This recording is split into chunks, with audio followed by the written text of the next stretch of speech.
আল্লাতী তাত্তালিউ আলাল আফইদা নারুল্লাহিল মুকাদা।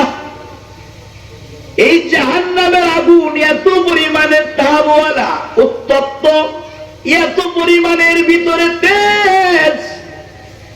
এই জাহান্নামের আগুন বান্দা শুধু যদি তোর হাতের আঙ্গুলে লাগে বা শরীরের যে অংশেই লাগে, দুনিয়ার আগুন তোর হাতের আঙ্গুলে যদি লাগে, তোর এই হাতের আঙ্গুলি শুধু জ্বলবে, এর ভিতরে শুধু যন্ত্রণা হবে, অন্য কোথাও এর যন্ত্রণা তুই বান্দা বুঝবি না। কিন্তু এই জাহান্নামের আগুন তোর যদি শরীরের যে অংশই লাগবে, সর্বপ্রথম তোর কলিজাটা পুরো ছাই হয়ে যাবে। এ বান্দা, কিসের নেশা, কিসের মায়া, কিসের এই দুনিয়ার পিছনে তুমি দৌড়াও? এই দুনিয়ার পিছনে দৌড়াইতে গিয়া তুমি তোমার রব আল্লাহকে ভুলে গেছো। এই আল্লাহকে ভুলে গেছো, এরপরে আল্লাহ তোমাকে ছেড়ে দেয় না। আল্লাহ বলেন, কুল ইয়া ইবাদিয়াল্লাযীনা আসরাফু আলা আনফুসিহিম লা তাকনাতু মির রাহমাতিল্লাহ ইন্নাল্লাহা ইয়াগফিরুয যুনুবা জামিআ ইন্নাহু হুয়াল গফুরুর রহিম।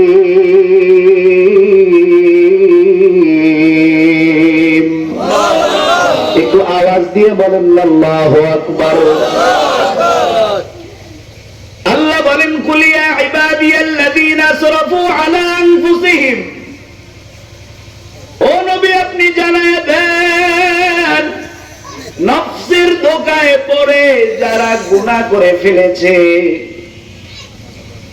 তাদেরকে আপনি জানায় দেন। আলা আনফুসিহিম, এই যে নফস, এই নফসের খায়সাত, এই নফস দুনিয়ার দিকে যখন দৌড়ায় তখন আল্লাহ ভুলে যায়, রাসূল ভুলে যায়, আখিরাত ভুলে যায়, কবর ভুলে যায়।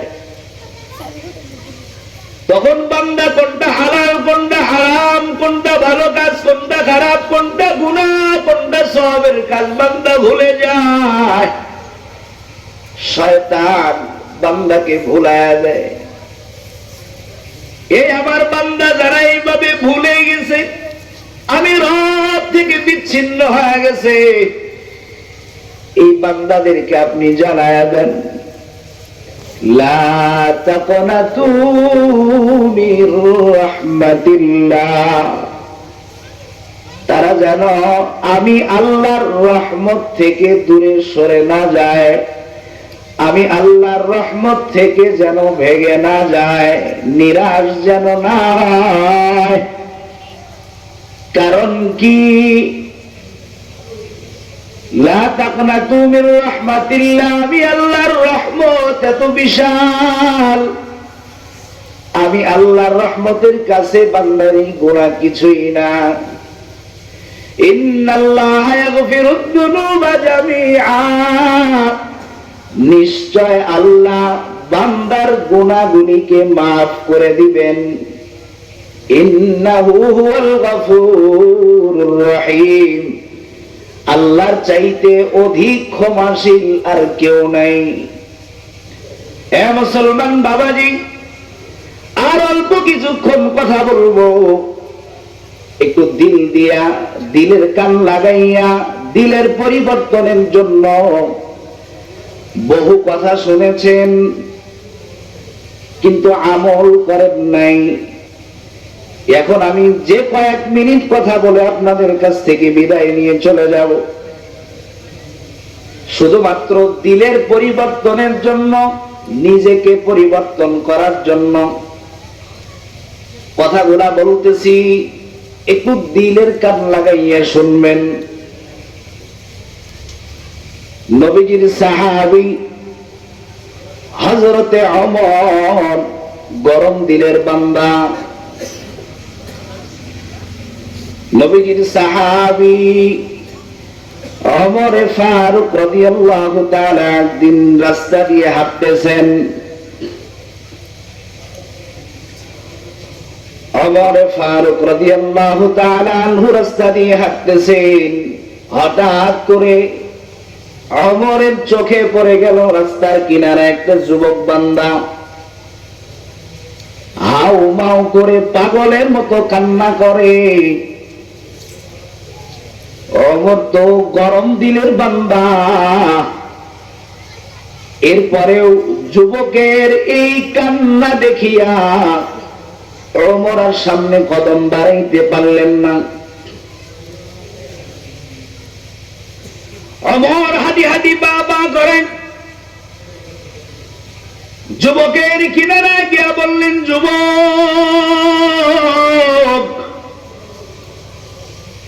এই রাস্তার কিনারায় তুমি কেন কান্দো? যুবক, কি হয়েছে?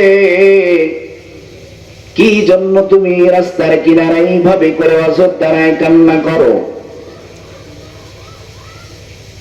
যুবক ওমরের কথায় কান দেয় না। যুবক কাঁদতেছে তো কাঁদতেছে, কান্নার দিকে তার খেয়াল। ওমর আবার জিজ্ঞাসা করলেন, যুবক, রাস্তার কিনারায় কি তোমার কান্নার কারণ? যদি আমাকে তুমি বলতা, তোমার এই কান্না আমাকে সামনে দিকে যাইতে দিল না। কি তোমার এমন মনের ব্যথা, কি বেদনা? ওমর, তুমি আমাকে একটু খুলে বলো। যুবক ওমরের কথায় কোনো কান দেয় না।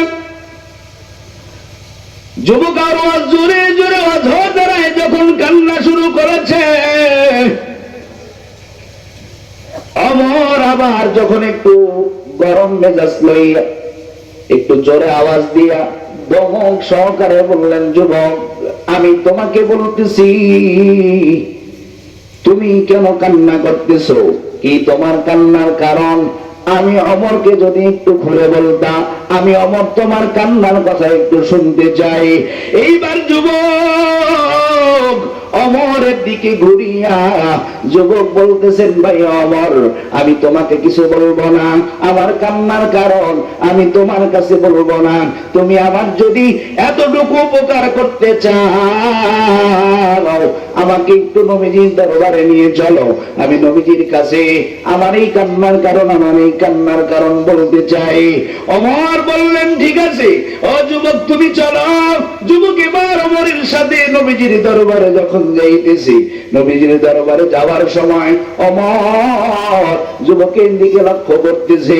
যুবক আবার সেই নজর দ্বারায় কাঁদতেছে। এবার ওমর ডাক দিয়ে বলে, যুবক, আমি তো তোমাকে নবীজির দরবারে নিয়ে যাইতেছি, এরপরেও কেন কান্না করতেছো? এবার একটু কান্না থামাও, তোমাকে আমি নবীজির দরবারে নিয়ে যাইতেছি। না না, ওমরের কথা যুবক কান্না থামায় না। যুবক আবার ওই অজর দ্বারায় কাঁদতেছে। কাঁদতে কাঁদতে নবীজির দরবারে যখন হাজির হয়ে গেল, নবীজির দরবারে যাওয়ার পরে আমার নবীজিকে সালাম দিয়ে, আসসালামু আলাইকা ইয়া রাসূলুল্লাহ। ওগো নবীজি, আমি এই রাস্তা দিয়ে হাঁটতেছিলাম, হঠাৎ করে আমার চোখে বলল, যুবক রাস্তার কিনারায় বসে বসে পাগলের মতো হাউ মাউ করে কাঁদতেছে। নবী গো, যুবকের কান্না আমি ওমরকে আর সামনে যাইতে দিল না। ইয়া রাসূলুল্লাহ, আমি যুবককে বারবার জিজ্ঞাসা করার পরে যুবক আমাকে বলতেছে, ওমর, আমি আমার এই কান্নার কারণ তোমার কাছে বলবো না। আমার এই কান্নার কারণ আমি বলবো রাহমাতুল লিল আলামিন, বিশ্ব নবীর কাছে। ইয়া রাসূলুল্লাহ, যুবককে আমি আপনার দরবারে নিয়ে এসেছি। যুবক আপনাকে জানো কি বলতে চায়? নবীজি বললেন, এ যুবক, কি তোমার কান্নার কারণ? আমার কাছে খুলে বলো না। যুবক কিছুই বলে না, শুধু কান্না করে। নবীজি আবার জিজ্ঞাসা করলেন, যুবক